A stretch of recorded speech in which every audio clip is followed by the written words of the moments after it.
I am the Tofu Golem. Please enjoy the video. You begin with a quick backup. Make sure photos and settings are safe, then dim ambient light to a moderate level so measurements stay consistent. Open your phone's display settings, or install a trusted calibration app if the OS lacks color controls, and choose a baseline profile. Once done, reduce brightness to about 50% so the calibration isn't pushed into non-linear regions. You need a stable starting point, because color shifts often hide in extreme brightness or changing light. Now you modify white balance and color gamut to correct hue and saturation errors.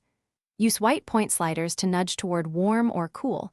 Small changes matter, so move in 5–10% increments and observe neutral gray first.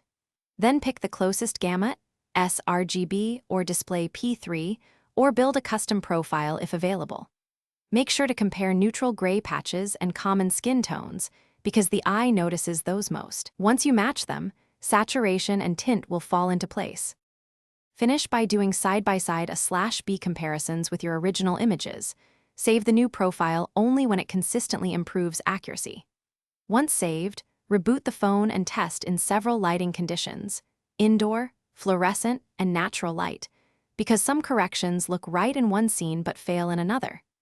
If a color cast remains, make sure the display cable or connector isn't damaged, and consider resetting the color profile or visiting a repair shop. Hardware faults often mimic calibration problems. Thanks for watching. Consider subscribing if we helped you today.